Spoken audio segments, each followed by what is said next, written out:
હાય, હાય. આજે શું ખાઈશ? ખાટા ખાટા ઢોકળા. તો ચાલો ખીરો બનાવી લઈએ. તો ઢોકળા પલાળવા માટે પહેલાં ઢોકળાનો લોટ મેં રેડી કરી લીધેલો છે, ઘરે જ દળેલો છે. અને અહીંયા ગરમ પાણી મૂકી દીધું છે અને એમાં નાખી દીધી છે ખાટી ખાટી છાશ. ગરમ પાણી અત્યારે શિયાળામાં નાખો તો જલ્દી હાથો આવી જાય.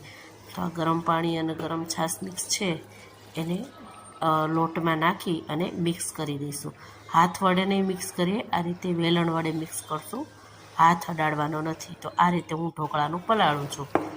તો જુઓ તમે, આ રીતે લમ્સ ન રહે એ રીતે સરસ મજાનો ઢોકળાનો પલાળી દીધો. એને ઢાંકી અને 7-8 કલાક માટે કવર કરી લો. હવે તમે જુઓ 7-8 કલાક પછી ઢોકળાના બેટરની સુંદરતા એટલો સરસ આથો આવી ગયો છે. જુઓ, તમે જોઈ શકો છો, એકદમ ફાટી જાય છે. એટલે કે હવે આપણો આથો રેડી છે. તમે જોઈ શકો છો, એકદમ મસ્ત આથો આવી ગયો છે. જુઓ, ચાલો હવે ઢોકળા બનાવવાની બીજી પ્રોસેસ છે, આપણે બીજા વિડીયોમાં જોઈશું.